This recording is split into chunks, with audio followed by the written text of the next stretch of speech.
귀결이 돼. 노트를 보고 하는 게 좋지가 않네.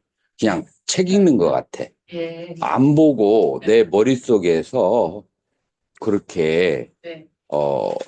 해야 될 것 같아. 누가 또 자원할래요? 스님 해봐. 저도 비슷하게 정리를 했는데 음, 거기에 한 가지 좀 보태자면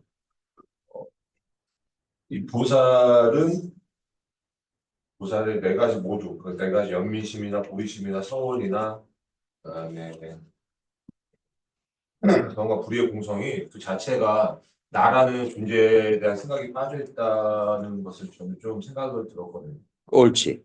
그래가지고 그래서 나라는 개공을 그 오온 개공이 되어야 초지보살이 될 수가 있는 거예요. 그래서 오온 개공이 되지 않고 보살행을 하는 사람들은 어디라고 하죠? 화엄경 공부한 사람 있을 거 아니야.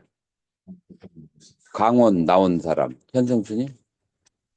다시 한번 말씀해 주시겠습니까? 그러니까 이 보살의 수행을 해. 예. 근데 오온 개공이 안 돼 있어. 그러면 거기는 보살지라고 할 수가 없고 뭐라고 할 수 있죠? 제가 아니고 보살지 밑에가 화엄에 뭐가 있어요? 성혼, 영각, 보시. 십신, 예. 십주, 십행, 십회양. 이거 안 들어본 사람 있어요? 그럴 수 있어요. 여러분들 승가대에 있으니까. 자, 이거 우리나라의 불교를 크게 둘로 친다면 선종과 그다음에 화엄이에요. 우리나라 역사를 통해서. 그러니까 요거는 여러분들이 전공을 하든 안 하든 간에 상식적으로 알고 있어야 되고 제가인들은 상식적으로 알고 있어요. 그래서 자, 십신 10가지의 믿음으로 시작해요. 화엄이라고 하는 것은 신해행증 들어봤나요? 자, 믿음을 가지고 이해하고 실천해서 증득한다라고 하는 화엄에서는 4단계를 얘기하는데 10가지의 믿음을 가진 다음에 십주, 십행, 십회향 이 3가지를 삼현이라고 그래. 그러니까 현성의 상태예요. 누구하고 비슷한데? 현성의 상태. 그 다음에 거기를 지나면은 초지부터 십지가 되는 거예요. 그래서 온 무아를 깨닫지 않으면서 보살 수행을 하는 사람들은 삼현이 아래이다. 초지 아래이다. 요거 이해가 되나요? 그래서 온 개공, 내가 없다라는 것을 깨달아야 보살, 초지보살이 된다. 그 이유가 뭐죠? 왜 그럴까요?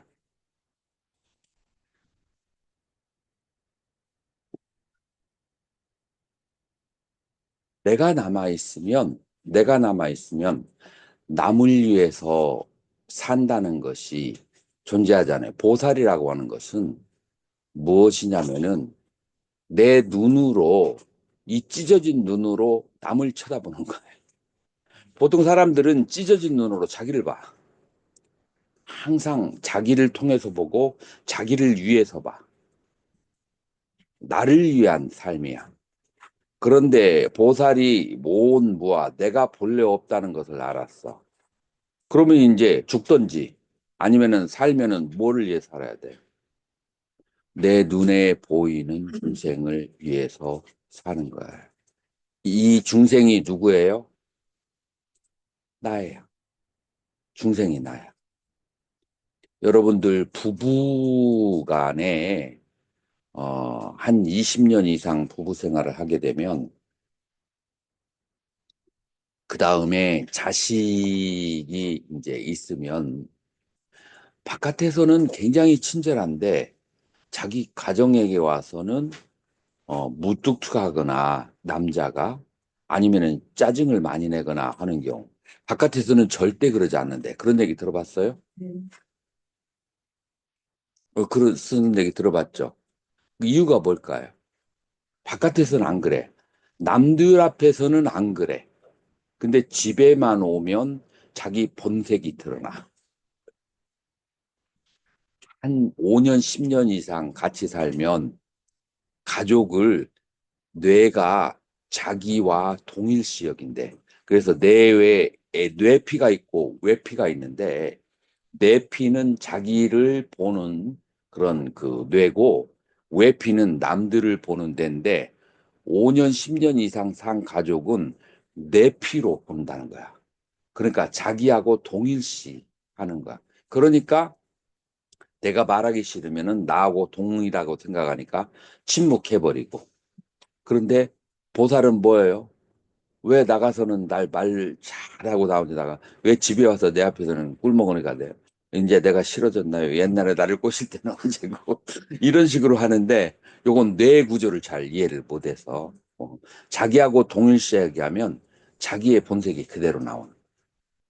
이제 남에게는 예의상 그렇게 표현하는 또 다른 내가 존재해요. 자, 이게 이제 뇌 구조인데 이 보살이 무아를 경험하면 반대 현상이 생기는 거야. 모든 중생을 나와 동일시 여기는 그런 뇌 구조로 바뀌는 거야. 그러니까 남들이 기쁘면 누가 기뻐요? 내가 기뻐요. 남들이 괴로우면 내가 괴로운. 이 심리적인 상태가 어떤 상태라고요? 오, 그게 보살의 상태고 온무아를 체득해야 되는 거야. 원성 스님은 그런 경지 경험하나요? 아직 멀었어. 아직 멀었어요.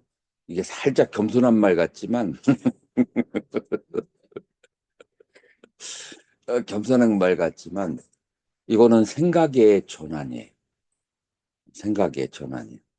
그래서 초기 불교와의 수행은 막 열심히 소뚜껑 닦아야 되는 수행이라고 한다면 집안을 다 청소를 그렇게 해야 돼. 이 대승의 수행은 어떤 수행이냐면 집안에 에어컨을 딱 켜버려.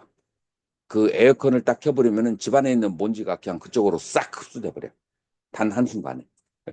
이 대승불교의 수행은 그런 매력이 있어요.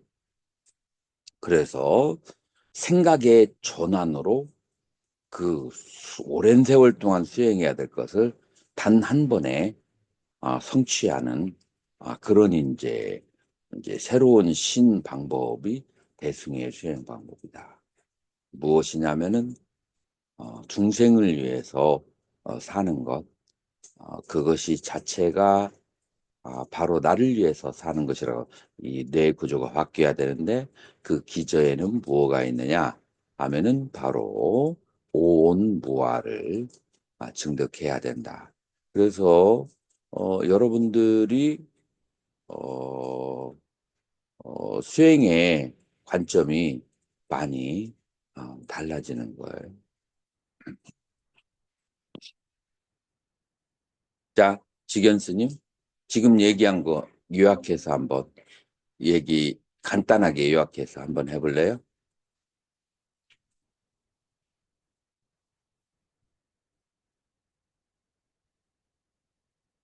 뇌에 대해서 알았습니다. 뇌에 대해서 한번 얘기를 해봐. 뇌는 내피가 있고 외피가 있는데 내피는 자기를 인식하는 그 다음에 외피는 남을 인식하는 그런 것인데 온 무아를 깨달으면 모든 중생이 다 나처럼 그렇게 인식이 되어진다. 이 두 번째 여기서 문제가 생겨요. 온 무아를 체득하지 않은 사람이 모든 중생이 그 TV를 보면서 이도피아의 난민과 뭐 세상에 전쟁과 어려운 일이 일어난 걸 보잖아요. 어디가 먼저 병 생겨요? 아, 심장병 생겨요. 그래서 오히려 그렇게 마음이 넓은 사람들이 신장병 걸려가지고 일찍 죽는 사람들 많아요. 뭐를 몰라서 그래요? 무아를 증득하지 못해서 그런 거예요. 그래서 반드시 보살 수행을 하려면은 내가 살기 위해서라도 무아를 증득해야 돼요. 그러니까 두 가지 이유를 지금 내가 얘기했어요. 온 무아를 증득하면 1번 어떻게 된다? 중생이 나와 동일하게 느껴진다. 2번 온 무아를 증득해야만 마음의 병이 없고 기쁜 마음으로 중생들을 도와줄 수가 있게 되는 거예요. 그래서 온 계공이 관건이다 라고 그렇게 볼 수가 있고, 유식의 오의 수행 가운데에서 온 계공이 된 것이 어느 단계? 하해. 오의. 오의 중에서 통달위, 견도위, 견도 통달위가 바로 자량이를 통과해 가지고 아와 법이 공하다는 것을, 그거를 이제 체득했잖아요. 그래서 온 계공하고 아와 법이 공하다는 것을 알았다는 거하고 같은 그런 맥락이다라고 그렇게 볼 수가 있어요.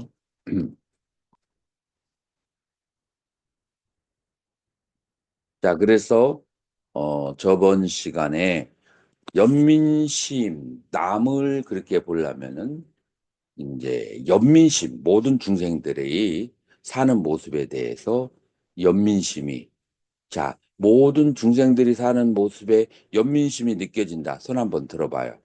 모두까지는 아니더라도 어느 정도 연민심이 생긴다. 그래요? 대승의 수행을 할 자격이 감사합니다. 자격이 있어요. 그래서 첫 번째가 연민심이고, 두 번째로는 연민심을 가진 다음에 그 다음에가 두 번째가 뭐죠? 보리심을. 그래서 보리심, 그 보리심이라고 하는 것은 중생들을 도와주기 위해서 내가 먼저 깨달아야 하리라. 나를 위해서 깨닫는 게 아니에요. 나를 위해서 깨달으려고 하면은 이제 이상해지기 시작해요. 여러분들 여기저기에 깨달았다라고 하면서 약 파는 사람들 많이 보잖아요. 나를 위해서 깨달으니까 그런 거고, 그거는 마계에 들어간 거예요. 나가 사라져야 깨닫는 것이지, 나를 위해서 깨달으려고 한 사람들은 그 깨달은 거 가지고 그 다음에 상을 내. 나 알아봐줘. 나는 이런 사람이야. 이제 이렇게 나가 더 강해져. 그래서 요거 부처님의 가르침을 안 보고 수행한 사람, 그 부처님 가르침을 모르고 수행한 사람이에요. 그래서 두 번째 단계가 보리심, 보디찌자라고 그렇게 하죠. 자, 그 다음에 이제 세 번이, 한 번이 뭐냐면 10가지 서원을 세워야 돼요. 서원이 없으면, 서원이 없으면 그거는 보살이라고 말할 수가 없어요.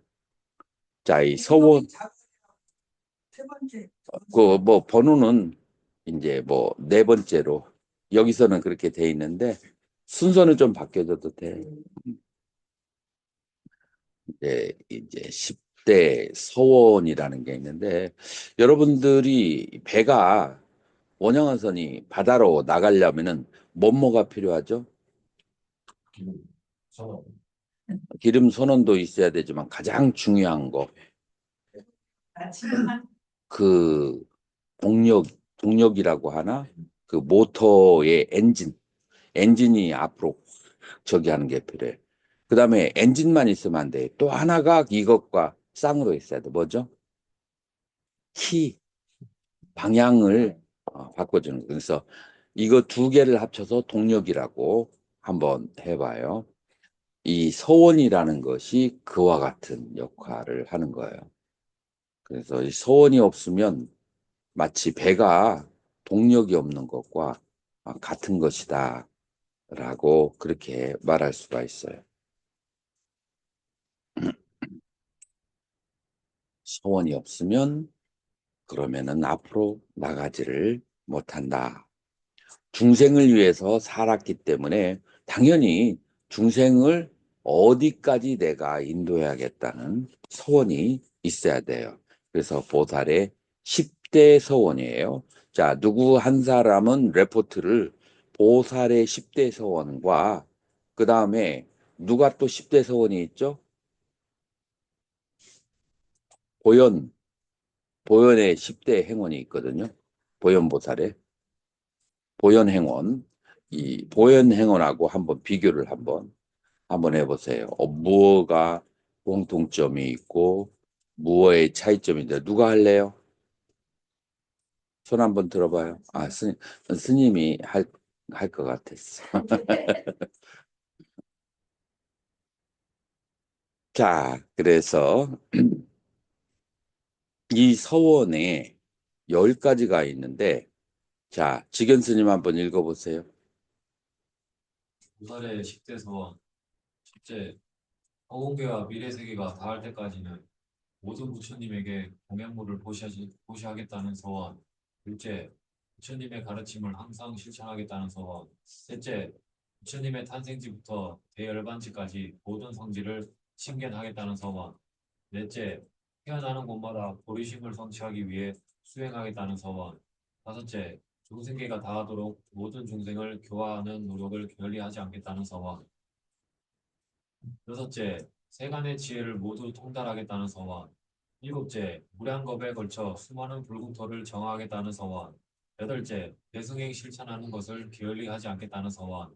아홉째, 불태된지를 위해 신구의 삼업을 부지런히 닦아 나아가겠다는 서원. 열째, 육신통에 대한 성취를 게을리하지 않겠다는 서원이다.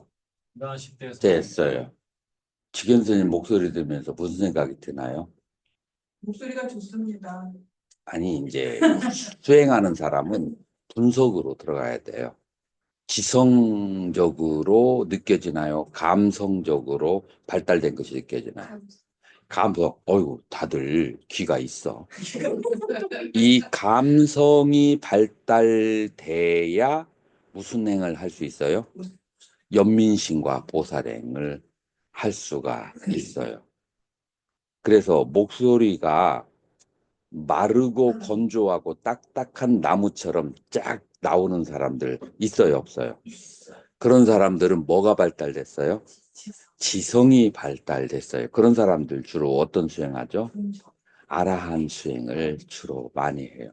그래서 아라한 수행으로 나가는 사람하고 보살 수행하러 나가는 사람이 그 벌써 태어날 때부터 성향이 조금씩 달라요.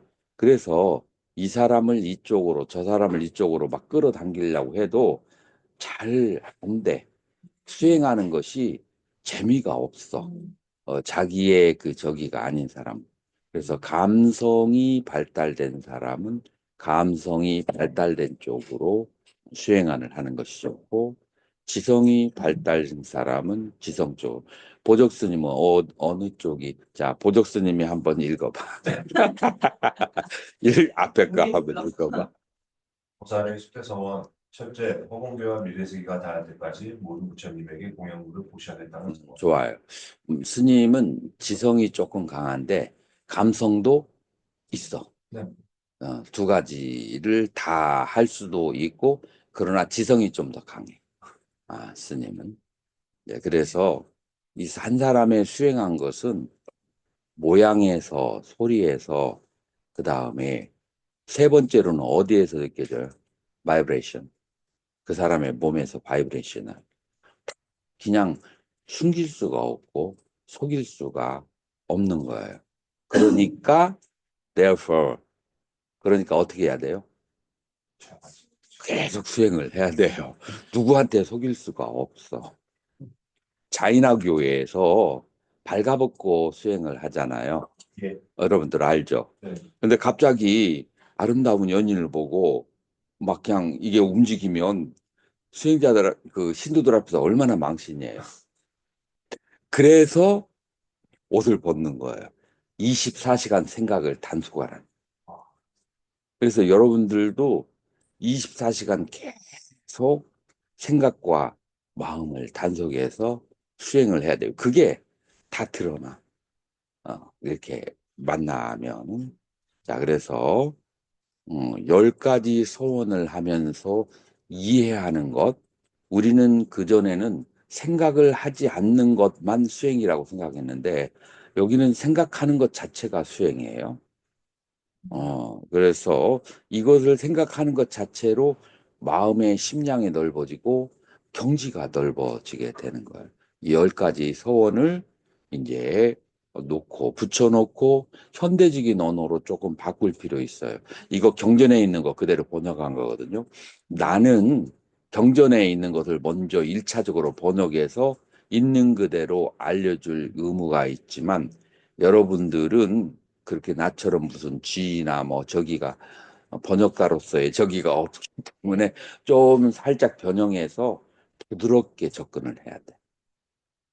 그래서 첫 번째, 자, 여기에 대해서 태클을, 납득이 안 간다. 태클을 걸 사람은 걸어주세요. 그러면 내가 해석을 해줄게요. 난 처음에 이걸 보면 10대 서원이 모든 부처님에게 공양물을 모시한다고? 나 이거 마음에 안 들었어요. 뭔가 경지가 그림이 안 맞아.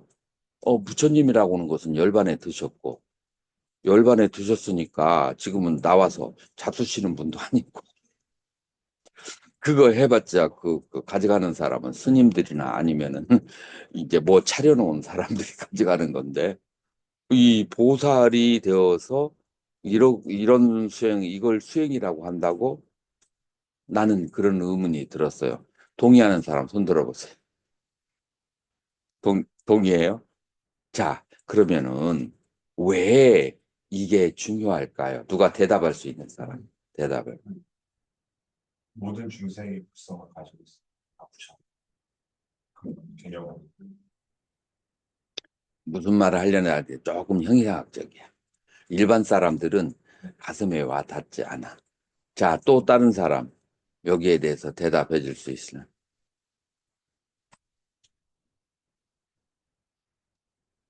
또 다른 사람. 이게 뭐냐면은 환희지라는 것은 기쁨이잖아요. 이 환희지의 수행이 뭘로 시작되죠?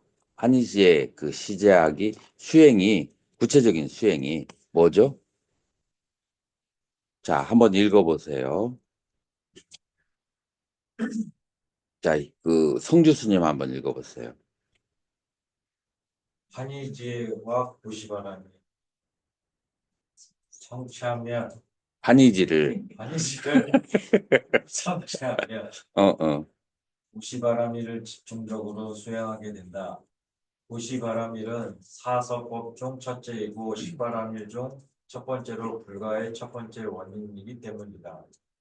초지보살이 보시바라밀을 집중적으로 수행하긴 하지만 지계, 인육, 정진, 선정, 지혜, 방편, 원, 역, 지 등의 다른 바라밀을 수행하지 않는다는 자, 것은 아니다. 됐어요. 자, 보시에서 원력지까지 이게 바로 십바라밀이에요. 아시죠? 자, 환희지를 성취하면 보시바라밀을 집중적으로 수행하는 이유가 첫 번째, 보시바라불은 사서법 중 첫 번째이고 그 다음에 십바라밀 중에서도 첫 번째이고 부처의 몸을 얻을 수 있는 첫 번째 원인이기 때문에 그 보시바라밀을 수행해요. 또 다른 이유가 있어요.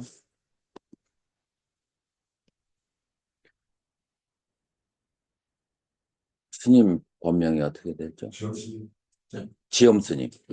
지엄 스님 한번 읽어보세요. 살아있는 모든 생명은 행복을 원하고 고통을 싫어한다. 동의하시나요? 네. 예, 계속 읽어보세요. 특히 보통 사람의 행복은 부가 없으면 불가능하다. 일반인들은 물질적으로 부족하면은 고통스러워하고 물질적으로 여유로우면 행복을 그렇게 느끼죠. 계속. 그리고 부는 보시 수행의 결과이다. 이러한 이유로 초지보살은 보시를 집중적으로 실천하는 것이다. 왜냐하면 보살은 남의 기쁨을 자신의 기쁨으로 삼기 때문이다. 자, 여기서 부는 보시 수행의 결과이다. 여기에도 설명이 좀 필요해요. 꼭 보시만 한다고 부를 얻는 게 아니고 부를 얻는 데는 두 가지가 더 있어요. 첫 번째, 일반적으로 어떻게 해야 그 부를 얻죠?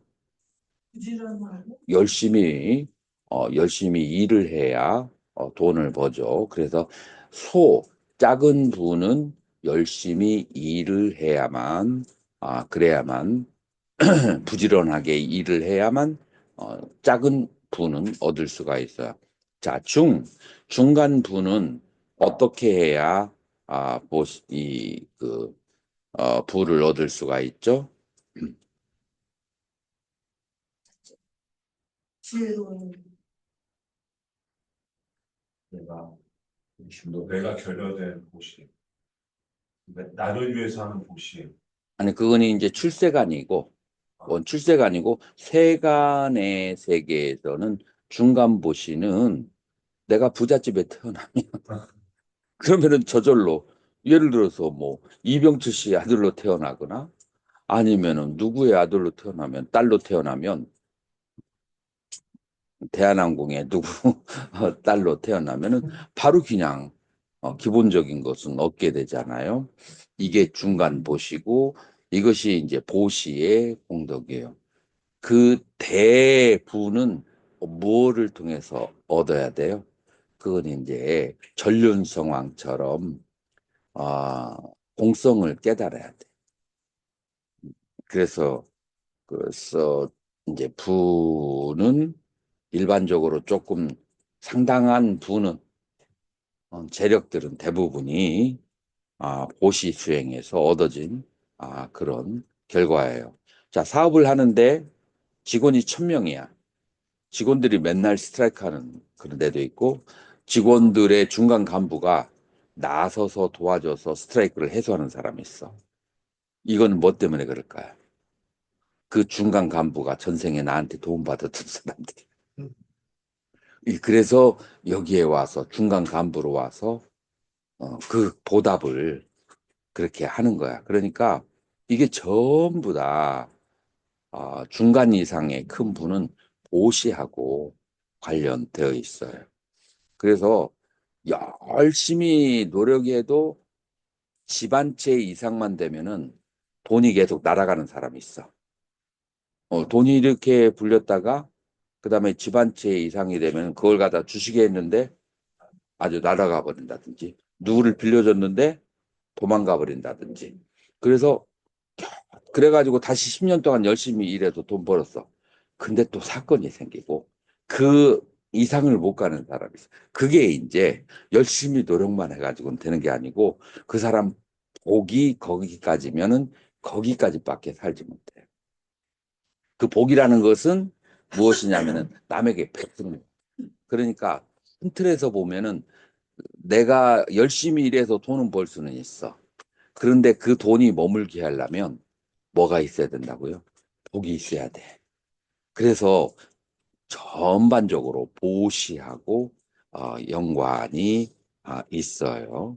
부라고 하는 것은 이제 그래서 이 초지보살이 보시바라밀의 수행을 많이 하는 거예요. 그거하고 이 서원하고 관련되어 있는 거예요. 그러기 때문에 이 세계의 모든 드러난 모양 속에서 풍요로움은 전부 다 보시하고 관련되어 있어요. 그래서 이 보살은 보살이 되었어도 부처님에게 끊임없이 보심을 함으로써 자기 스스로에게 그 다음에 모든 중생들에게 보여주는 거예요. 이 세계의 모든 풍요로움은 보시로 이루어졌다는 것을 부처님에게 공양함으로써 보여주는 거예요. 여러분들 법회할 때 이런 본문 도움이 돼요, 안 돼요? 그러면 내가 실천해 가면서 그러면서 이제 그런 법문을 해야 되겠죠. 자, 요것이 첫 번째 이 보시가 첫 번째 나오는 이유가 바로 거기에 있는 거예요. 이제 두 번째 부처님의 가르침에 대한 존중이 있어야 돼. 부처님의 가르침에 대한 존중. 그래서 여러분들 기독교인들 한번 봐봐요. 항상 그 목사가 설교를 할 때 목사가라고 하면 안 돼. 목사님이 내 강의 듣는 사람도 있더라고. 목사님이 설교를 하실 때 항상 뭐가 나와요? 성경 규절이 나오잖아요. 그러니까 자기 자신을 겸허히 하고 그 다음에 그 이제 교주의 가르침을 이렇게 따라가면서 잘못된 방향으로 나갈 수 있는 여지를 없애는 거예요. 그래서 우리 스님들도 내가 선사가 되었고 무엇이 되었고 깨달음을 얻었다 할지라도 항상 뭐가 먼저 나와야 돼요? 부처님의 가르침이 먼저 나오고 내가 선을 하더라도 부처님의 가르침을 앞에 놔두고 그 다음에 나의 깨달음을 얘기해야 돼요. 내 얘기만 하다 보면 어느 사이인가 옆으로 빠지게 돼 있어요. 이 중생의 원리라. 그래서 우리 21세기에 우리 그 불교 스님들은 항상 부처님의 가르침을 앞에다가 놓고 법문을 하는 그런 이제 습관을 가져야 된다라고 하는 거예요. 내가 이렇게 십지경에다가 내가 직접 번역한 거예요. 산스크리트고 있는 거. 이런 걸 올려주는 이유가 여러분들이 그 원전에 이렇게 돼 있다. 십지경에 이 부처님의 가르침을 그 앞에다가 놓고 하라고 이렇게 올려주는 거예요. 그 다음에 그렇기 때문에 부처님의 가르침을 항상 앞에다 놓고 따라가는 그런 모습 언제까지 십지보살이 되고 그 다음에 불지에 오르기까지 그와 같이 하는 거예요. 자, 이해가 되셨죠? 그 다음에 세 번째로는 성질을 사대와 팔째 성질을 친견하겠다는 매 생생마다 태어날 때마다 성질을 친견하려고 그래. 우리가 무슬림도 그 성지에 그게 10월인가 11월인가 그런데 9월에서 11월 사이에 있어요. 그 성지에 그 가다가 매 해마다 몇천 명씩 죽어나가잖아요. 그런데도 성지를 그렇게 저기를 하고 기독교도 그다음에 예루살렘 성지 순례를 꼭 가려고 해요. 자, 우리 불교도 마찬가지예요. 왜 성지를 그렇게 중요하게 여길까요? 성지는 부처님이 사셨던 곳이잖아요. 부처님이 살았던 곳에서 바이브레이션이 남아있어요. 바이브레이션이 남아있기 때문에 부처님의 성지를 이렇게 가면서 부처님의 영감에 휩싸일 수 있어요. 그러면서 실제로 부처님의 성지를 이렇게 다니면서 마음의 그 가마력이 멀리에서 책만 보고 하는 것보다도 그 성지에 가서 그 성지에서 부처님이 법문을 설하신 것을 내가 뽑아놓은 게 있거든요. 그래서 노트로 뽑아놓은 게 있는데 거기를 그 장소마다 가서 한 번씩 읽으면 갑자기 그냥 이게 그 현장감이 그렇게 몰려들. 그 다음에 부처님 법문하는 그런 이제 모습이 그냥 보여지거나 느끼기도 하고 그런 이제 체험도 할 수가 있어요. 이제 그래서 성지에 가서 사실 부처님의 가르침을 실천하는 것은 쉬워요, 어려워요. 어려울 때 그렇게 한번 가면은 뭔가 영감을 해갖고 힘을 그렇게 받을 수 있는 그런 이제 부처님을 진실로 느껴질 수 있는 그런 상황이 올 수도 있다. 네 번째로는 이제 이거는 이제 이념에 해당하는데 이 보리심을 세세 생각마다다 보디 찢다 보디 찢담 우빠디았대. 그러니까 깨달음의 마음을 일으킨다가 보리심이에요. 그래서 이거는 결국은 보살 초지에서 십지까지를 다 성취하겠다. 구체적인 언어로. 이제 그런 것이에요. 그래서 내가 십지까지를 성취하기 위해서 계속 내가 퇴굴하지 않도록 나아갈 수 있도록 하는 그런 서원이다. 네 번째로는 이것은 나의 내면 세계고 그 다음에 이 보리심이 어디로 가야 되죠? 그 중생들을 위해서잖아요. 그래서 중생계가 이제 다하도록 모든 중생을 교화하겠다라는 그런 서원.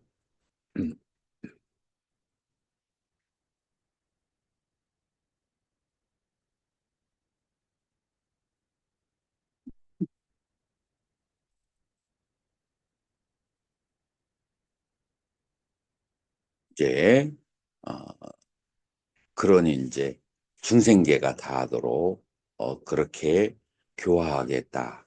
요거를 언제 여러분들이 읽어야 될까요? 하루 중에 새벽 기도할 때 이제 너무 형식적인 그런 거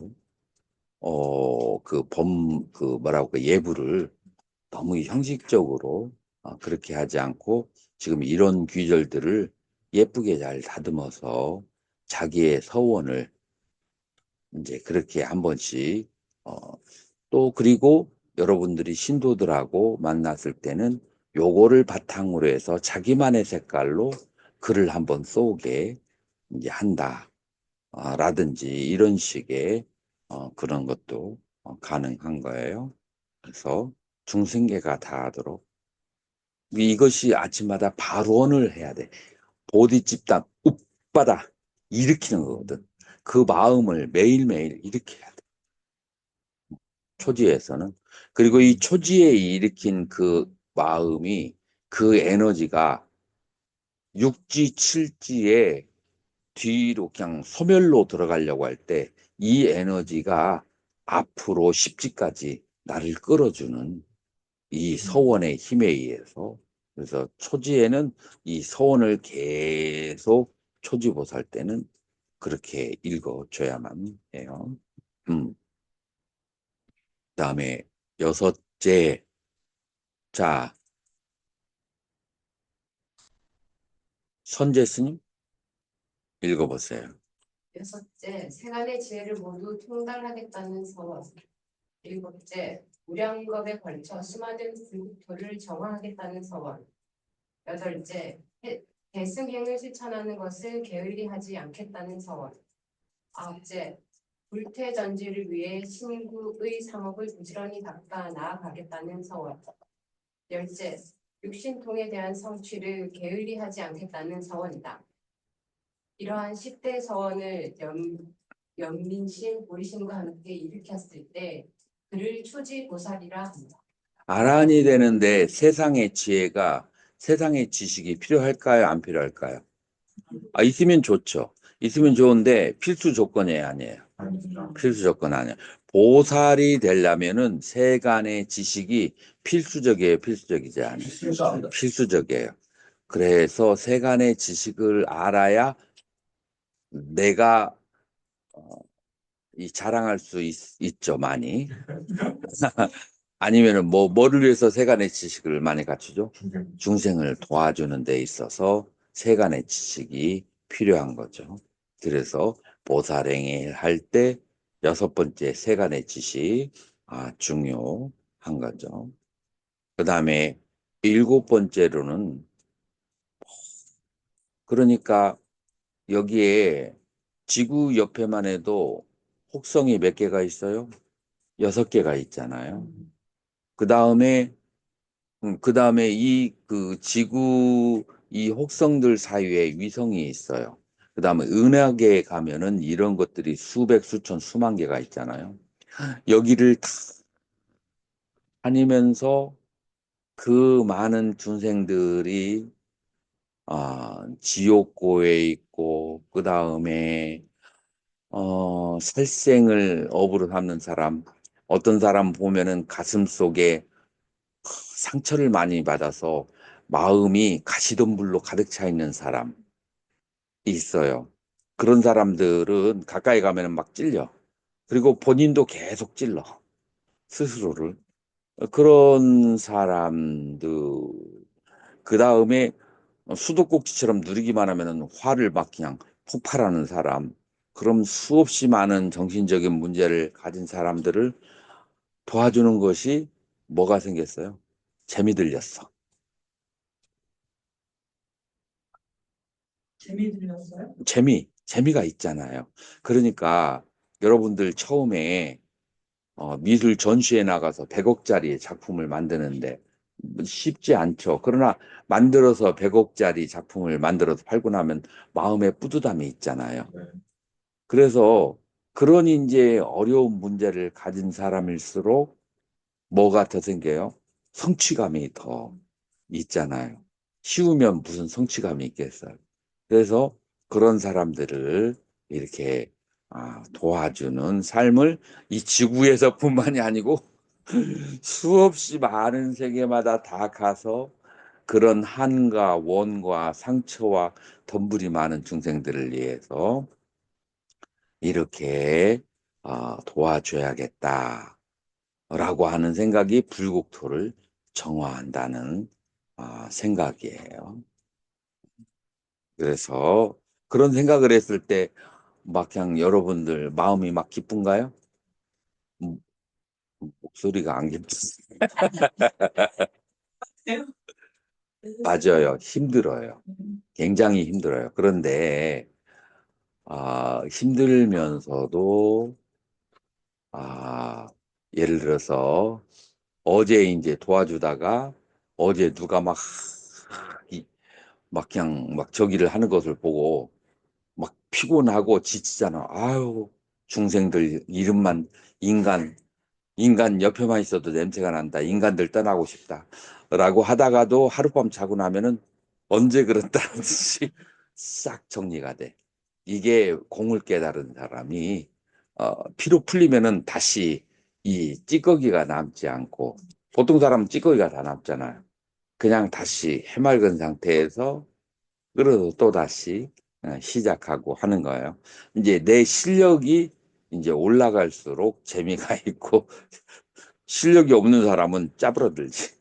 예, 그런 상황 속에서.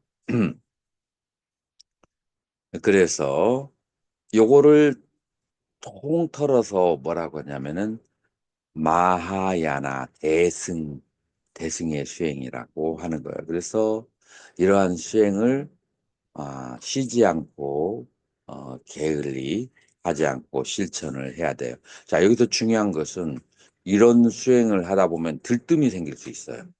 들뜸이 있으면 이건 제대로 되는 게 아니에요. 다시 또 고요히 가라앉아서 들뜸을 아주 편하게 쉬고 가라앉혀야 돼요. 그래서 들뜸을 가라앉힌 상태에서 이런 수행을 해야 된다. 자, 9번째는 그래서 이런 대승행을 실천하려면 들뜸을 가라앉히기 위해서 신구이 삼업을 계속 정화를 해야 돼요. 이 신구이 삼업은 어디에 기록되어 있어요? 우리 유시계로 바라보면 어디에 기록되어 있어요? 업이 알라야식. 알라야식의 기록이 알라야식에 있는 것들을 중생들과 다양한 중생들하고 접촉하면서 알라야식에 잠자고 있던 것이 어떻게 해요? 다 끄집어 올라오잖아요. 끄집어 올려오면서 그걸 닦아내는 거예요. 그러니까 뒤집어서 말하면 중생들을 구제하는데 구제하면서 내 안에 있는 알라야식에 있는 업들을 효율적으로 끄집어내서 혼자만 있는 사람은 한 5년이고 10년이고 혼자 토그려 있는 사람 자기가 성스럽다고 생각해. 나는 경지가 있다고 생각. 근데 뭐 그 이웃 사람들 만나고 5분만 하면 신경질 나고 짜증 나는 거야. 내 잠재된 본래를 아는 거예요, 모른 거예요. 모른 거예요. 그러니까 다시 말해서 내가 대승행을 한다는 것은 내 잠재된 업을 드러내놓아서 햇빛에 말리는 작업을 다시 말해서 내 알라야식을 정화시키는 수행이야. 내 알라야식을 정화시키는. 그래서 초기 불교 쪽으로 가부좌 틀고 앉아서 호흡만 바라놓고 보고 하는 것이 수행이라고 생각하는 것은 너무 단편적인 거야. 그것도 수행이고 이 수행이 좀 더 폭넓은 깊은 수행일 수가 있다라고 하는 거예요. 남을 도와주는 것이 단순히 도와주는 데서 그치는 게 아니라 내 알라야식을 청정하게 하는 그런 수행이다.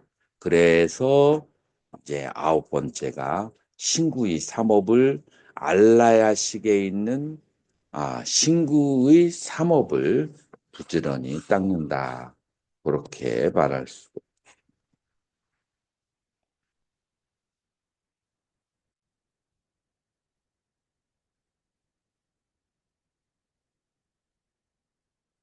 자, 그러는데 아까 현성 쌤이 얘기한 것처럼 장애가 많고 불편한 일들은 내가 신통이 없어서 신통력이 부족해서 마군이나 아니면은 진심이 강하고 힘이 있고 고집스러운 사람들을 제도하는 힘이 약해서 그래요. 그래서 육신통을 성취하게 되면은 이런 중생들, 거칠은 중생들을 아주 쉽게 다스릴 수가 있어요. 그래서 이걸 보살행을 효율적으로 하려면 육신통을 닦아 나가야 되고, 육신통을 닦으려면 뭐를 해야 돼요? 선정을 닦아야 돼요. 그래서 선정을 나를 위해서 닦는 게 아니고 바로 보살행을 하기 위해서 선정을 닦는다. 수행이 다 들어가는데 초점이 달라. 중생들을 위해서 이렇게 수행을 하고 알아야 시계를 닦기 위해서 수행을 하는 거예요. 나를 위해서가 아니라 나를 위해서 수행을 하면은 상만 늘어. 이건 오히려 수행 않는 것보다 더 나쁜 상태가 될 수 있어요. 그래서 어느 고요한 곳에서 선원에서 10년, 30년 수행한 사람이 그 이전보다도 마음이 더 완악하고 그 다음에 그 간교하고 그 다음에 더 강팍한 그런 상태가 될 수 있는데 시작이 나를 위해서 그래서 애구를 늘려버렸어. 그런 현상이 생겨요. 그래서 이거는 부처님의 가르침을 이해하지 못하고 수행해서 이제 그런 현상이 생긴다라고 하는 거예요. 그래서 이렇게 10가지의 서원 중요해요? 중요하지 않아요? 중요하죠. 그래서 이걸 뭐라고 하냐면 나샤 아디스타나 서원이라고 그래요. 산스크리트는. 여기 샤가 샤로 돼 있어. 폰트가 잘 안 나오더라고. 샤. 자, 샤가 발음이 어디서 되냐면은 혓바닥을 잇몸에다가 대. 잇몸 위에다가 대고 샤. 샤. 보통 사할 땐 사잖아요. 이건 잇몸에다 대고 샤. 다샤 아디스타나. 자, 휴식하고 2교시 하겠습니다.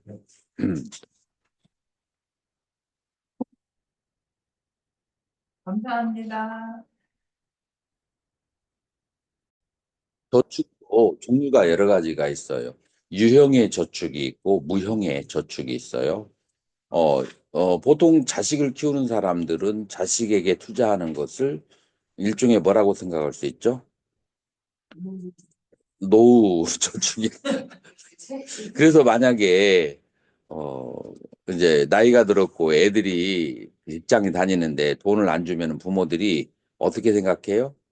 괘씸하게 생각하는 경우가 이제 부모가 아주 잘 살면 잘 살아도 서운해 하더라고요. 그래도 이렇게 형식적으로 어느 정도 저기 하기를 주는데 내가 못 살아 부모가. 그 다음에 논밭 다 팔아가지고 애들 교육시켜줬어. 그런데 부인하고 알콩달콩 산이라고 저기 처갓집 저기는 잘 위하면서 그 부모를 시골에다가 딱 땡그러니 남겨놓고서는 도와주지 않을 때 부모는 이제 특히 아버지는 동네 사람하고 술 마시면서 자식 자랑하다가 뒤에 묘하게 섭섭한 저기를 계속 그렇게 풍기는 거예요.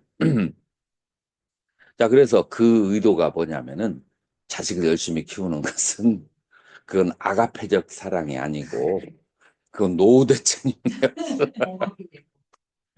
이제 가장 기본적인 거 저축은 뭐죠? 통장에다가 이제 옛날에는 우리 노스님 때에는 가장 일차적인 방식으로 저축을 했어요.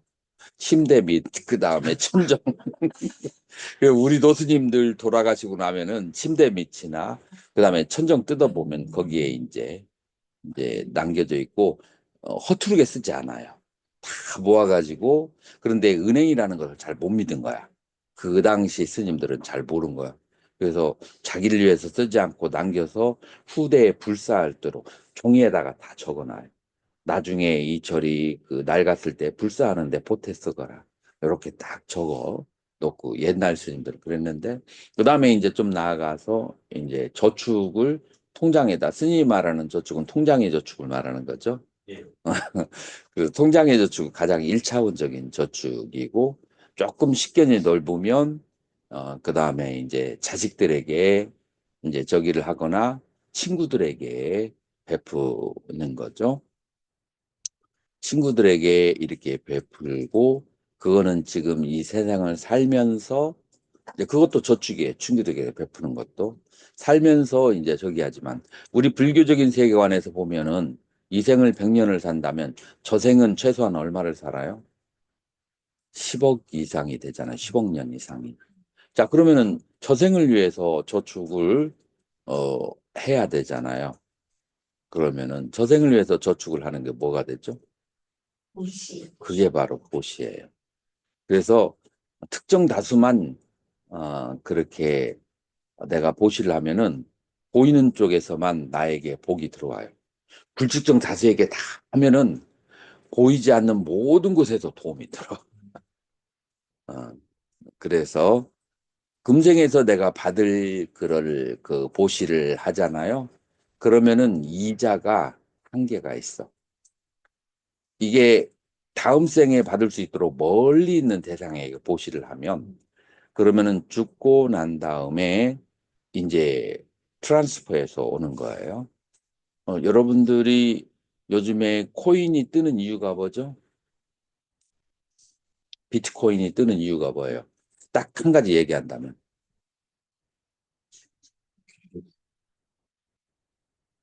자기가 돈이 있어도 이 그 골드바를 들고 외국에 나가는데 걸려요. 달러도 일정 이상 가지고 나가면 어떻게 돼요? 걸려요. 코인은 내가 세계 어디를 내가 세계를 어디를 가든지 컴퓨터 앞에 딱 앉으면 그러면은 어디서든지 현금화해서 쓸 수가 있잖아요. 그래서 비트코인이 지금 전 세계가 하나로 되어가는 과정 속에서 이게 이제 점점 앞으로 떠지는 이유가 거기에 있는 거예요. 세계에. 이제 나중에 세계가 만약에 경제권을 하나로 통하게 되면 비트코인이 나락에 떨어지겠죠. 지금 이제 나라마다의 그런 이제 컨트롤 시스템이 있기 때문에 비트코인이 뜨는 거예요. 그러니까 다른 나라에서 잘 살려고 비트코인을 사는 거예요. 그러면 저 세상에 가서 잘 살려면 무슨 코인을 사야 될까요? 보이 예? 보시코인을 그래가지고 다른 나라에 가면 최소한 16 곱하기 16배로 이게 저 무엇이냐 이자율이 다음 생으로 가면 올라요.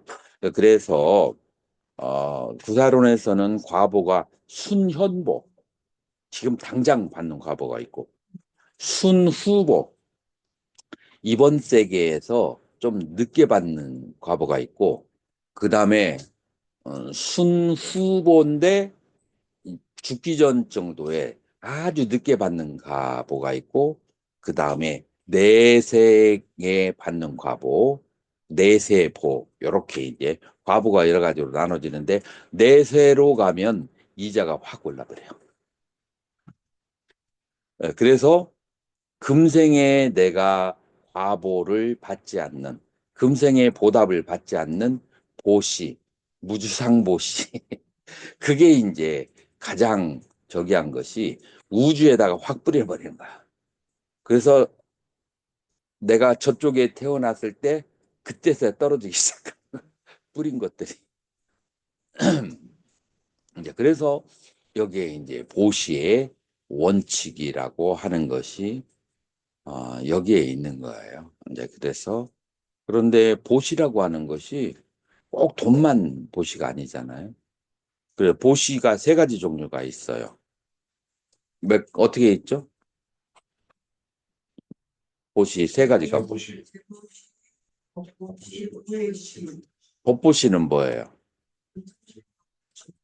부처님의 법을 뭐 내가 직접 설하든지 아니면은 책이나 아니면은 음성 저기를 그런 것도 다 법보시예요.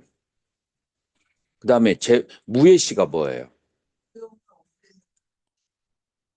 두려움을 봐야라고 하는데 두려움을 없애는 것은 그럼 실질적으로 어떻게 하죠? 몸으로 몸보시기. 그러니까 뭐 무거운 거 들어준다든지 안녕하세요 친절하게 말하는데 이런 것들이 전부 다 두려움을 없애게 해주는 그러니까 남이 어려울 때 도와주는 그게 전부 다 무예시예요. 그래서 돈이 없으면 보시를 못하냐? 천만에요.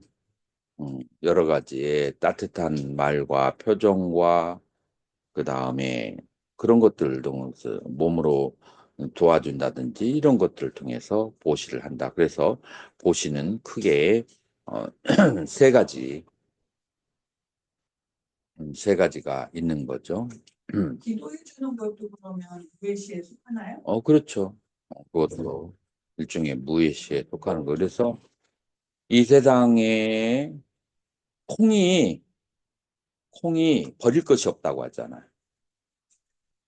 어떻게 하죠? 콩을 갖다가 이렇게 기계에다가 돌려서 그 다음에 처음에 저기로 두부를 만들죠. 제일 위에 것은.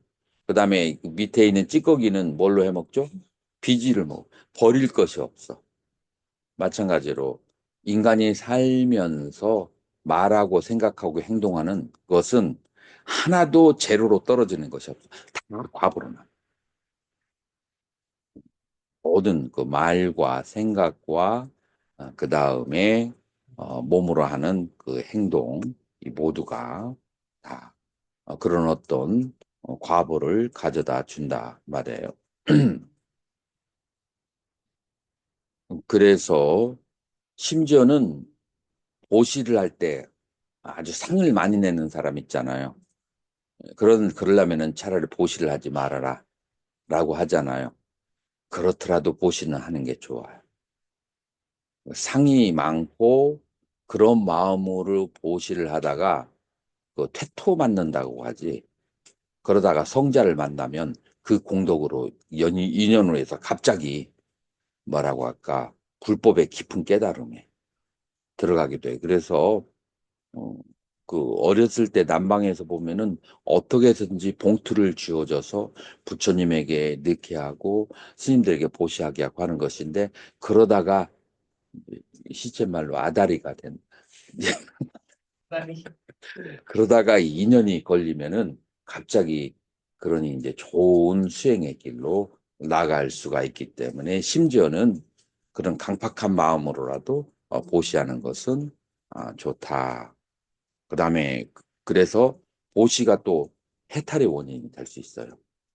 보시 받는 사람이 연각이나 아라한이나 보살의 그런 수행자라고 하면은 그 받은 사람은 그 방편이 있기 때문에 상대방을 이렇게 염력으로 통해서 수행의 쪽으로 나오게 할 수 있어요. 그래서 이 보시라고 하는 것이 이 세상을 유지시켜 나가고 하는 이 공한 것에 아무것도 없는 적막한 세계, 이 세상의 모든 것이 존재하게 만드는 원인이 바로 보시.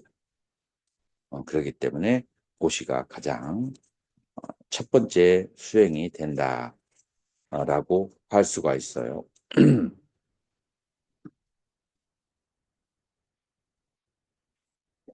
그래서 범부와 보살의 차이점이 뭐냐면은 범부는 언제 보시를 하고 보시하고 과보를 받을 때하고 언제 범부는 기쁨을 느끼죠? 보시의 과보가 돌아올 때. 그때 이제 즐거움을 느끼죠. 자, 근데 보살은 어떤 차이가 있어요? 보살은 과보가 오기 전에 주는 그 순간 기쁨이 느껴진다. 왜 그런다겠죠? 되뇌 외피질이 이제 중생을 나와 동일시하기는 그런 이제 상태가 온 무아를 통해서 바뀌어진 거예요. 이것이 바로 이제 중생과 보살의 차이다. 그래서 이 보살은 보통 사람들은 누군가 지나가다가 한 푼 주세요 하면은 어떻게 해요? 피해가죠. 왜 자꾸 나한테 그래? 그런데 보살은 그 말을 들으면은 몸에 기쁨이 생긴다. 내가 뭔가 도와줄 것이 있다. 그래서 이제 성문과 보살과의 차이점, 보살은 그 기쁨의 심량이 굉장히 넓다라고 볼 수가 있어요. 범위가. 이제 월층보살이 입중론을 쓰신 월층보살이 뭐라고 말씀하시냐면 내가 내 몸을 잘라서 중생들에게 보시를 하는 고통은 무엇보다도 한참 멀었냐면 지옥에서 중생들이 고통받는 것보다는 내 고통이 훨씬 가벼워. 이제 예를 들어서 어떤 사람이 손과 발을 손톱과 발톱을 이렇게 뽑아내는 고문을 받는다. 괴로워요? 안 괴로워요? 괴로워요. 그거하고 그 다음에 수염을 하나하나 뽑아내는 거, 머리카락 하나 뽑아내는 거하고 어느 게 더 괴로워요? 이거 뽑아내는 거야 조금 아프긴 하지만 뭐 그렇게 심하지 않잖아요. 그래서 내 몸을 자르는 것은 몸의 털 뽑아내는 것 같고 지옥의 중생들이 고통받는 것은 손톱발톱을 뺀지로 팍 뽑아내는 것 같고 그 괴로움은 비교가 안 된다 이 말이에요. 그래서 지옥 중생들의 고통과 비교해 봤을 때 내 몸을 잘라서 보시하는 것은 그렇게 고통도 아니기 때문에 기꺼운 마음으로 보시할 수 있다라고 그렇게 하는 거예요. 음, 그렇다고 해서 여러분들은 허락받지 않은 상태에서 함부로 몸을 잘라가지고 그냥 너무 순진하게 그러지는 말고 그런 정도의 심정이 된다. 음. 그래서 연비의 문제가 음, 과연 이게 연비라고 하는 것이 이게 불교적인가 아니면 차이나에서 들어왔는가 학문적으로 약간의 대립은 있어요. 그런데 뭐 지금 여기서 그 말할 필요는 없을 것 같네요.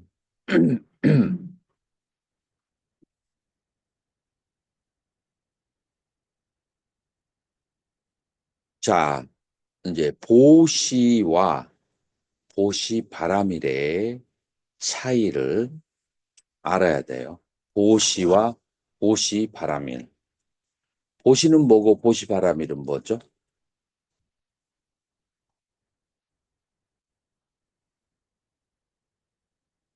보시는 그냥 베푸는 것이고 보시바람이라고 하는 것은 뭐냐면은 무주상 보시를 보시바람이라고 그래요. 그래서 내가 보시를 해서 과보를 공덕을 회양을 받잖아요. 그것을 마저도 부처님과 중생들에게 다 돌려버리는 거예요. 과보를 바라지 않는 마음. 요거를 보시 바람이라고 그렇게 하는 거예요. 그래서 이 보시 바람이는 첫 번째 그 보시의 공덕을 전부 다 불과를 얻기 위해서 회양을 하는 것이고 그 다음에 두 번째 공삼륜 청정. 삼륜이 청정하다. 그 삼륜이 공하다. 들어봤어요? 자, 그래서 공삼륜이라는 건 뭐냐면은 보시를 하는 자와 보시 받는 자와 보시물에 대해서 청정하다. 청정하다는 것은 뭐냐면은 보시하는 내가 없다라고 생각하고 그렇게 오온무화를 알고 보시받는 대상에 대해서 집착이 없고 법집이 없고 아직과 법집이 없고 보시물에 대해서 어떤 애착이 없는 상태, 이 보시물에 대해서 이 세 가지가 바로 없는 상태가 공상림 천정이라 그래요. 이제 이런 마음으로 보시하는 것이 보시바람이래요. 그래서 일반적인 보시하고 보시바람이라고 차이가 있어요, 없어요? 음.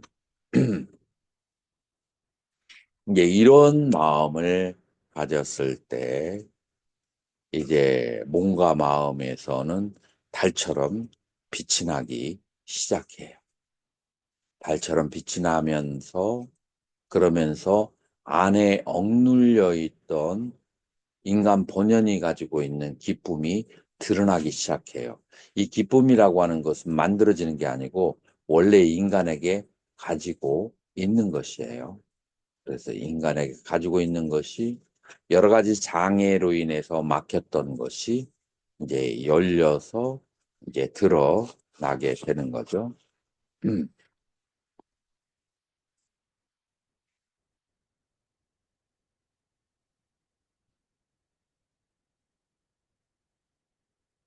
자, 현선 스님, 읽어보세요.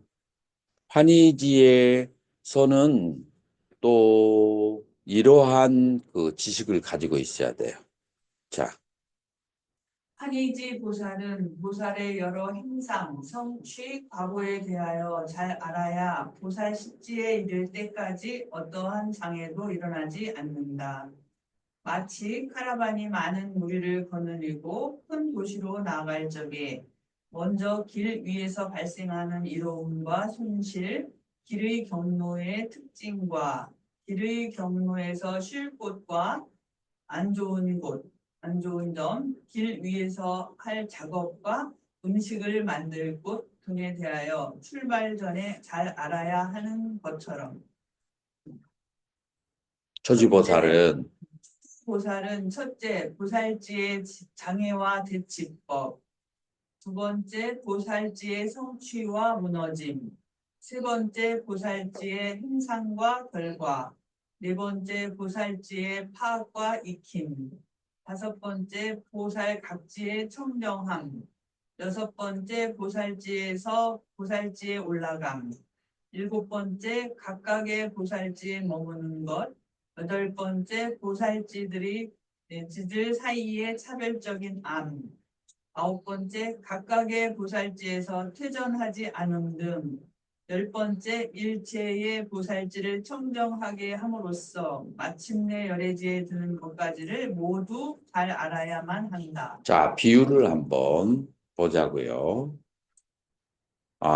첫 번째, 보살 십지에 이를 때까지의 여러 가지 발생하는 현상들에서 환희지, 초지 때 학습을 해야 된다라고 하는 거예요. 초지보살이 되면. 예를 들어서 여기서 카라반이 뭐죠? 카라반이 사막에서 상인들을 이끌고 가는 그런 이제 무리가 있는데 이제 그 상인들의 무리가 있고 상인들을 리더가 있어요. 리더를 카라반이라고 하죠. 이 리더는 상인들에게 약 10% 정도의 이익을 받아요. 이 장사가 끝나면. 그 대신에 이 사람은 뭐를 해야 되냐면은 이 사람들이 안전하게 그 사막을 건너서 장사하는 곳까지 데려다 주고 안전하게 그렇게 사막을 다시 건너서 돌아와야 그래야만 그 일할의 이익을 받을 수가 있어요. 그러니까 이제 사막에 대해서 잘 알아야 돼요. 사막에 대해서. 그래서 어디로 가야 그래야만이 모래바람이 적은지 안 적은지 사막을 자주 드나들어 써야 돼요. 계절적으로 어느 때가 되면은 모래 폭풍이 불고 그다음에 낮과 아침에 저녁과 그다음에 낮에 온도 차이 같은 것도 잘 알아서 준비를 시켜야 되고 중간에 쉬어야 될 지점 그다음에 만약에 한 달을 여행을 한다면 사막을 건넌다면은 어디에서 밤에 쉬어야 될지를 미리 마음속으로 계획을 짜고 있어야 돼. 그다음에 거기에 쉴 때 물을 어디서 구할 수 있는지, 뭐 나무도 오아시스도 옆에 있는지, 그런 것들을 잘 알아야 되겠죠. 만약에 갑자기 아무런 계획 없이 그냥 가다가 그다음에 밤에 잠을 자고 있는데 밤사이에 모래바람이 불어가지고 다 그냥 덮여 있으면 그 사람은 뭐 카라반으로서 끝이죠. 이런 것들을 잘 알아야 돼요. 그래서 가는 길과 머무를 곳, 그다음에 장애가 발생했을 때 어떻게 해결해야 되는 것을 잘 저기해야 되는데 마찬가지로 각 보살지에서 장애가 되는 것이 무엇이고 그 장애를 어떤 수행으로 그거를 해결해야 되는지 보살지가 이루어졌다는 것은 내가 초지와 이지라는 것은 뭘로 알고 초지에서 뒤로 물러나는 것은 무엇인지 그런 것을 알아야 돼. 자, 보살 초지가 되면은 뭐가 있어야 된다겠죠? 연민, 일단 그 본성의 자가, 위에 보리심, 서원 등등이 있어야 돼요. 그게 이게 초지보살의 성취구나. 자, 이지보살은 뭐가 성취해야 돼요? 십선이 청정해야 돼요. 이게 이대가 이지구나. 그 다음에 뭐가 무너지며요? 십선 중에서 몇 개가 빠졌어. 내가 실천을 못해. 내가 탐심이 있어. 진심이 있어. 십선을 성취 못했잖아요. 이제 그러면 이제 보살지가 무너진 거죠. 그래서 그런 것들을 어떻게 대치해야 되는지 알아야 되고, 그 다음에 보살지를 이제 각 지에서 청정한 것과, 그 다음에 초지에서 이지로 넘어갈 때 어떤 전환이 있어야 되는지 알아야 되고, 이제 각각의 보살지에 충분히 성숙할 때까지는 각 지에 머물러 있어야 돼요. 초지가 아직 성숙이 안 됐는데 이지로 갑자기 올라간다? 그럼 어떻게 돼요? 그러면 초지 자체도 무너지는 수가 있어요. 그래서 그 다음에 보살지 사이에 차별이 뭐가 있는지도 알아야 되고 보살지에서 뒤로 물러나지 않으려면 어떻게 그 다음에 이것이 열애지에 이를 때까지 이끌어줄 스승이 있거나 아니면은 부처님의 가르침을 잘 습득하고 있어야 된다라고 그렇게 말할 수가 있어요.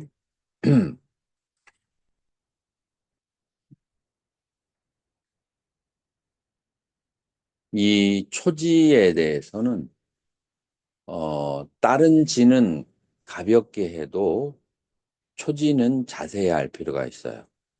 이유가 뭘까요?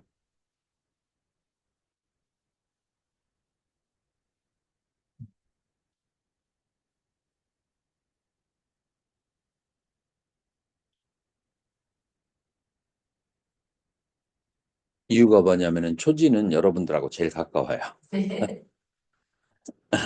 그래서 초지를 충분히 성취를 해야 그래야 이지삼지지. 이지삼지는 초지에 비해서 이론 이상에 불과해요. 여러분들에게는. 그래서 어, 이지 삼지부터는 다 학문적이야. 초지는 여러분들이 한번 시도해 볼 만한 이제 그런 경우도 그래서 초지에 대해서 여러분들이 잘 알아야 된다라고 할 수가 있어요.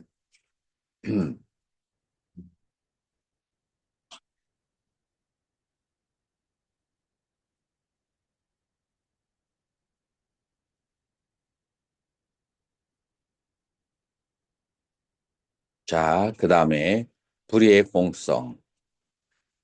자, 원성 스님 읽어보세요. 그런데 세존이시여, 보살승에 굳게 나아가는 선남자 선여인은 어떻게 머물러야 하고 어떻게 수행해야 하며 어떻게 마음을 조복받아야 합니까? 이제 보살승에 굳게 나아가는 선남자나 선여인이 어떻게 머물러야 하고 어떻게 수행해야 하며 어떻게 마음을 조복받아야 하는지를 나는 그대에게 설하리라.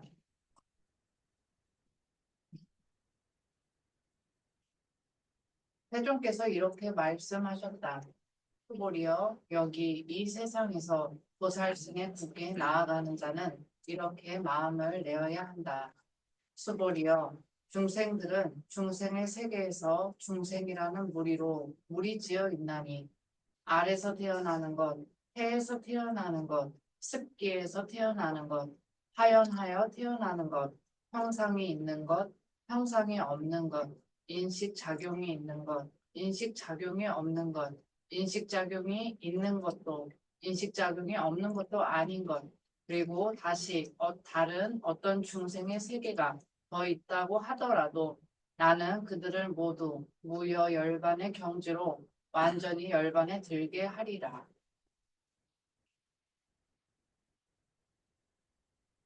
그러나 이렇게 헤아릴 수 없이 많은 중생들을 완전히 열반에 들게 했다 하더라도 어떠한 중생도 완전히 열반에 든 자는 없다. 왜냐하면 만일 스불이여 보살에게 중생이라는 산야가 생긴다면 그는 보살이라고 말할 수 없기 때문이다. 그것은 또 무슨 이유에서인가? 스불이여 자아라는 산야가 생기거나 중생이라는 산야나 영혼이라는 산야나 계야라는 산야가 생긴 자는 보살이라고 말할 수 없기 때문이다. 이거 어디에서 나와 있는 말이죠? 금강경. 금강경에서 나온 말이에요. 자, 여기에서 보살승을 산스크리트 원어로는 보디 사트바 야나라고 했어요. 보디는 깨달음이고 사트바는 중생이에요. 깨달은 중생. 그래서 보살의 야나 그런 탈 것을 그런 수행 방법을 삼프라스티테나 그것에 머무르는 사람은 그것에 이제 딛고 서는 사람은 까탐 찌땀 스타타브얌 마음을 어디에 머무르고 까탐 프라티빠따 어떻게 수행을 하고 까탐 찌땀 뿌라크라이따브얌 마음을 어떻게 치워야 다잡아야 됩니까? 자, 그래서 세 가지로 물어봤어요. 마음을 어디에 머물러야 되느냐? 마음을 닦는 단계가 어떻게 되느냐? 빠띠빠띠. 그 다음에 어떻게 마음을 꽉 쥐어야 해야 되는가? 이제 조복이라는 말로 그렇게 얘기해요.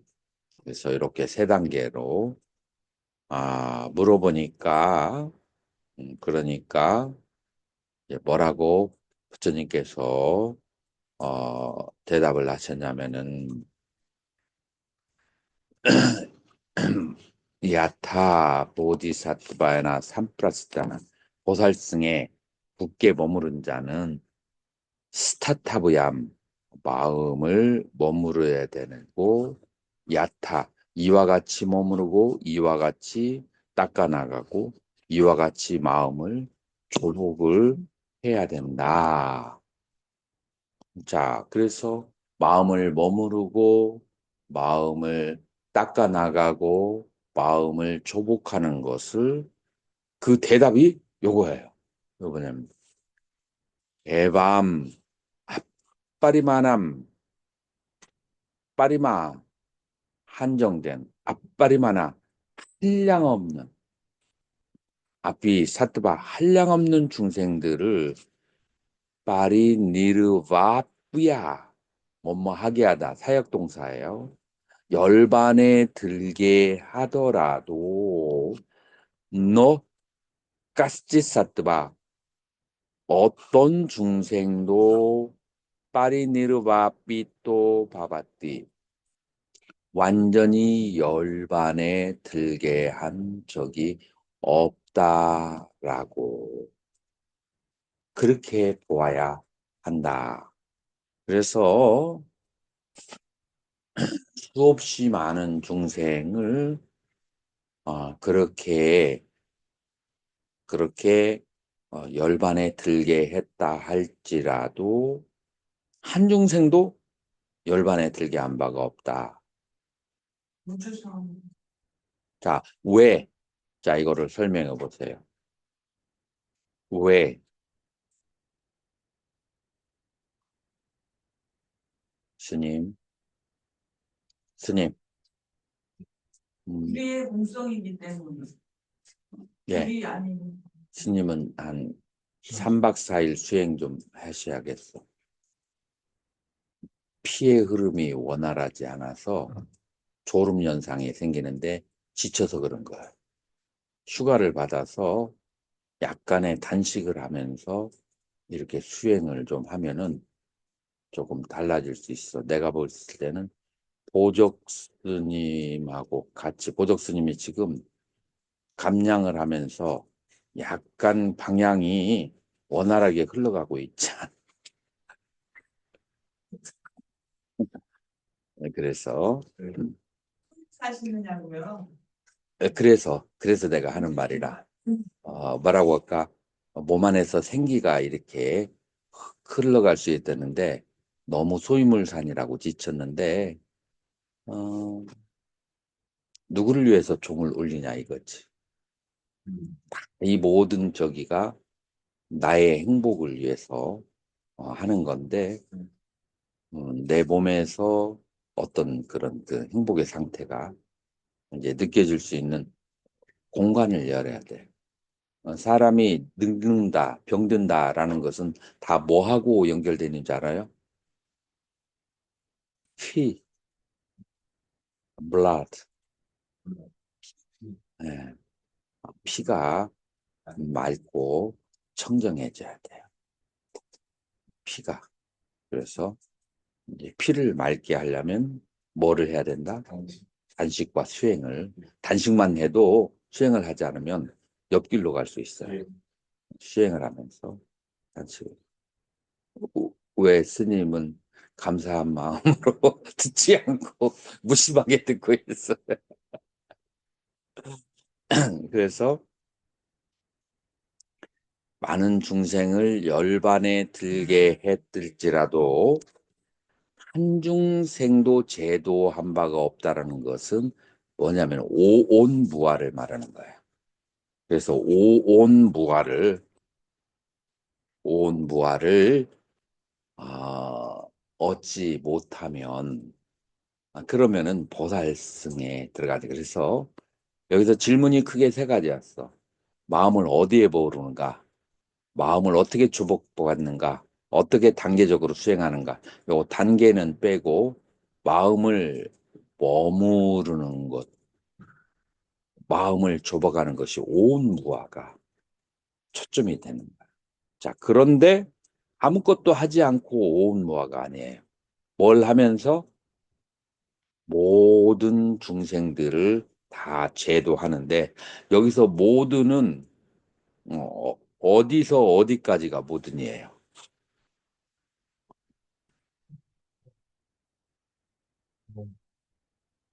어디서부터 어디까지 모든이죠? 아이에서 태어나는 것부터 이식작용이 나오는 것도 의식작용이 없는 중생까지도.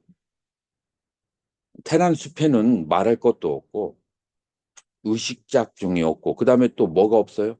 형상이 없는. 형상이 없으면 뭐가 있죠? 뭐죠? 허공이나 그 형상이 없는 중생에게도 연민심을 내야 된다는 거예요. 그다음에 인식작용이 없는 거에 대해서도 다시 말해서 이걸 뒤집어서 얘기하면 내 마음이 인식하는 모든 대상들에게 연민심을 낸다는 거예요. 왜냐하면은 내 마음은 실체가 없어요. 해가 스님이 달마 스님이 왔을 때 제 마음이 불편합니다. 라고 했을 때 이 마음이 불편한 게 아니라 뭐가 불편한 거예요? 마음에 인식되어지는 대상 때문에 불편하는 거예요. 그래서 마음은 형체가 없는 것도 인식할 수 있고, 그죠? 마음은 인식작용이 없는 것도 인식할 수 있어요. 모든 것이 마음이 대상이 되는 거예요. 그래서 지금 이걸 얘기하는 거예요. 그래서 마음의 대상이 되는 것에서 내가 마음이 걸려 있어. 내가 불편해. 내 마음이. 그러면은 내가 괴로운 거야. 그러니까 내 마음의 인식의 대상이 되는 모든 것을 평화롭게 행복하게 해야 돼요. 자, 여기에서 스님들이 이제 수준이 좀 올라갔어요. 그래서 내가 조금 더 깊이 있게 얘기할게요. 내가 그 사람 쫓아다니면서 행복하게 해주는 것도 그것도 해탈이지만 그런데 그게 쉽게 돼요? 그 사람만의 역사가 히스토리가 있어요. 수천만 년 동안 그 사람의 업으로 태어났는데 내가 몇 시간, 몇 달, 몇 년 이렇게 한다고 해서 절대 바뀌지 않아요. 완전히 바뀌지 않아요. 그러면은 내가 어떻게 이 중생들을 해탈을 시켜줄 수 있을까요? 내가 이 중생들의 본질이 공하다는 것을 보았을 때 중생들의 본질이 공하다는 것을 어떻게 알아요? 내 마음이 내 마음의 인식 대상으로부터 자유로워졌을 때. 어떻게 자유로워지죠? 견분과 상분을 갈라치기를 했을 때. 견분은 뭐예요? 견분은 알라야식이에요. 상분은 뭐죠? 크게 네 가지가 있어요. 오근과, 자, 오근, 모르는 사람 있나요? 오경. 자, 누가 얘기해줘요. 오근이 뭐죠? 오경 뭐죠? 성향기초. 그 다음에 육식, 1부터 육식, 그 다음에 칠식. 이 네 가지가 뭐예요? 상분이에요.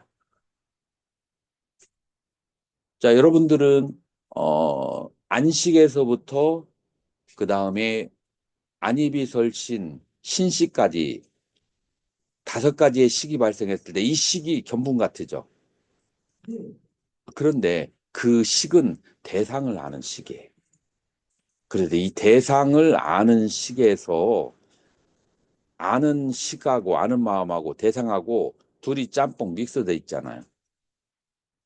예를 들어서 쉽게 생각해서 아주 사랑하는 딸이 있는데 어디 거지 새끼 같은 아니 너무 심하다. 애를 데리고 와서 방에 들어가려고 그래. 그럼 부모가 어떻게 해요? 야마 너는 가. 다음부터 딸 앞에 얼쩡거리지 마. 뭐 이렇게까지는 않더라도 방에 들어가는 것을 막아버리겠죠.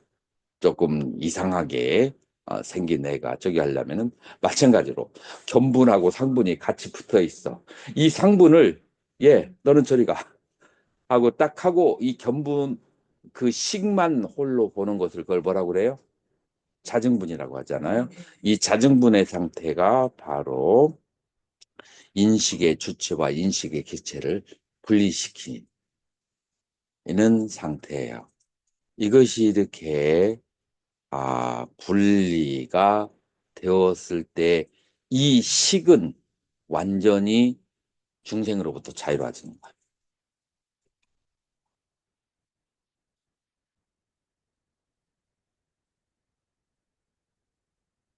그래서 이 내면의 수행과 바깥에 있는 보살행이 이런 이제 상호 불가분의 관계를 가지고 있어요. 그렇다고 해서 그 식만 쳐다본다?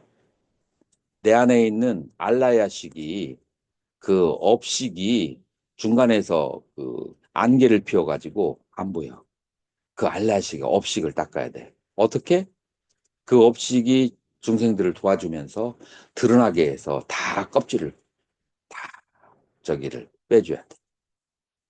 마치 호수가 있는데 호수 밑에 더러운 것이 많이 가라앉아 있어. 그런데 위에만 막 그냥 그 호수 위에만 이렇게 긁어내고 저기 한다고 해서 호수가 깨끗해지나요? 어떻게 해야 돼요? 그 풍차를 돌려가지고 이 밑에 깔려 있는 거 다 위로 들어오게 해야 돼. 위로 들어놓고 그 다음에 녹조 걸러내는 기계로 위에서 다시 또 받아내고 또 풍차 돌려서 밑에 있는 거 올리고 풍차 돌려서 밑에 있는 걸 들어 올리는 것이 바로 알라야식의 본뇌를 들어 올리는 건데 그거 뭐냐면은 중생들하고 저기를 해야만 돼요. 중생들에게 그러면서 알라식에 있는 그 저기가 이제 드러나는 거예요. 이렇게 서로 상호 불가분의 관계를 가지고 있다. 라고 하는 거예요. 자, 그래서 모두 무여열반의 경지로 그렇게 들게 하리라 라고 하는 그런 이제 생각을 해야만 되는 거예요. 이게 바로 지금 이제 요게 이제 핵심인데 여러분들이 지금 알 듯 말 듯해. 여러분들 한 10번 이상 마음이 고요한 상태에서 누워도 좋고 아니면 좌선하면서도 마음이 고요한 상태에서 이 부분을 한번 자세히 들어봐요. 그러면은 쫙 이렇게 정립이 되면 그러면 여러분들에게 좋아요. 도움이 돼요. 자, 그래서 유식의 공을 깨닫는 방법 우리 공부했었지만 간단하게 보면 자, 현성 스님 한번 읽어주세요. 유식의 공을 깨닫는 법. 삼계 유심이라는 말은 삼계가 잠재 의식의 추사물이라는 의미이다. 일체 유심조라는 말은 잠재 의식인 알라야식의 동자식이 12연기의 과정을 통해서 우리가 경험하는 세상으로 드러나는 것을 의미한다.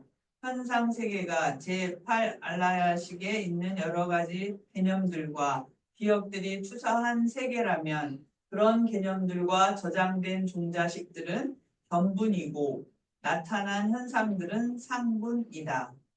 전 5식과 제6식, 제7 아예식과 외계의 대상들마저도 제8 알라야식인 잠재의식의 투사물인 것이다.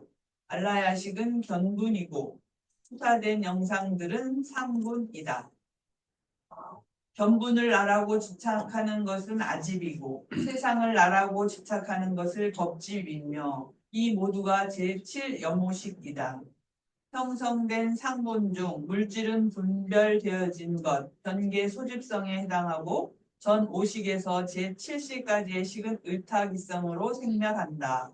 알라야식에 의해 투사된 대상들은 외부에 독립적으로 존재하진 않지만 경험 세계에는 존재하기 때문에 또한 허망 분별이다. 지금 여기는 삼성에 대해서 얘기했는데 그건 나중에 다루도록 하고 계속 의식의 공을 깨닫는 법. 보여진 현상계가 잠재의식의 투사이고 그 현현되어진 대상이 바로 법이고 세간임을 알아 대상에 대한 집착을 버린다. 외계 대상은 먼저 의식에서 발생되어진 것이기에 의식 속에 있는 분별이 실제하지 않음을 먼저 관찰해야 한다. 이것이 바로 난위의 수행이다. 그리고 개념을 떠나서 따로 바깥 대상이 존재하지 않음을 관찰하는 단계가 정위이고 그 개념은 이미지를 떠나 따로 존재할 수 없음을 보는 수행은 인위이며 외계 대상 없이 식 또한 일어날 수 없으므로 의식 자체도 스스로 존재하지 않음을 알면 세제일이라 한다. 자, 그래서 세제유리에서는 나의 그 의식은 바깥에 있는 세계 때문에 존재하는 것인데 그 의식도 그다음에 이 세계도 다시 말해서 아와 법 다 공하다라고 그렇게 보는 것 이것이 아공법공을 아는 것이 세제이류에서 바로 통달리로 들어가게 된다. 이게 이제 유식의 공을 깨닫는 법이다라고 하는 거예요. 자, 그러면 질문 있으면 질문 받겠습니다.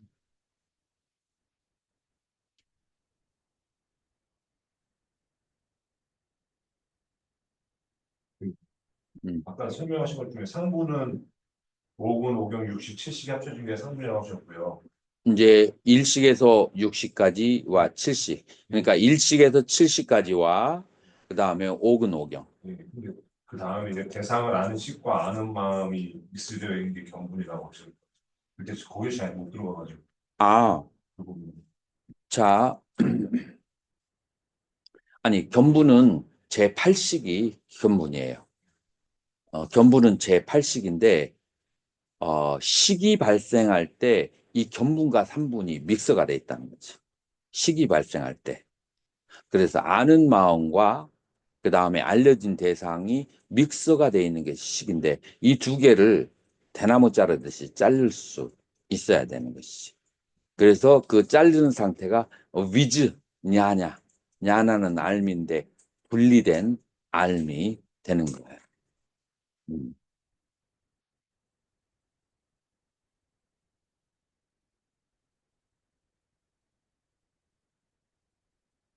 빅바사나의 그 알아차림이 결국은 이거를 말하는 거죠. 그래서 이빠사나의 그 경지와 그 유식의 경지가 다 십념처라고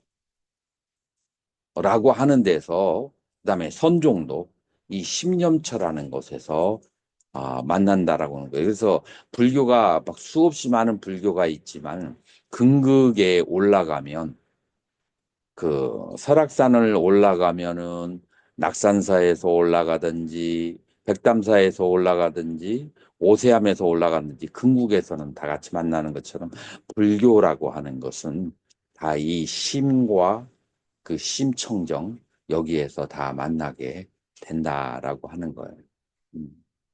지금 네.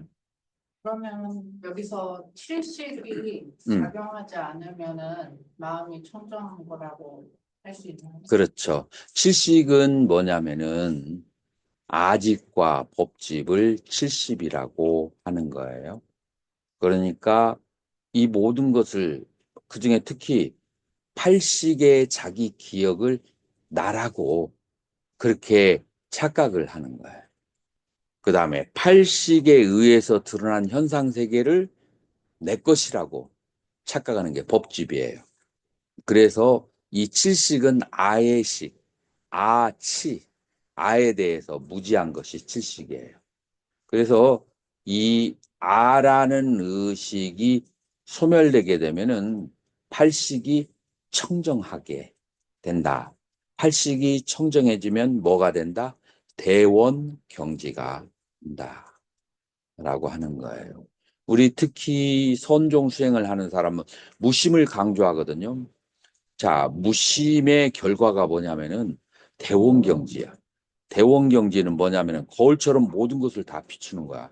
그러니까 무심해서 분별을 못하면은 도인인 줄로 착각하는 그런 그 오해가 우리나라에 많이 생겼는데 무심한 이유는 무심해져야 되는 이유는 모든 것을 있는 그대로 만상을 비추어서 있는 그대로 알기 위해서 무심하는 거야. 무심이 목적이 아니에요. 무심하면 진짜 무심하면 모든 것이 있는 그대로 다 비춰지게 되는 거야. 그렇죠. 그래서 무분별, 분별할 수 없는 상태에 이상한 축생과 같은 상태가 되는 것이 선종의 목적이 아니에요. 그렇게 되면 무상과 괴로움, 무상과 고와 무아의 그 모든 것이 다 보이는 네, 거죠. 그냥 상태가 다 드러나 보이는 거죠. 자, 이것으로 오늘 공부 마치도록 하겠습니다.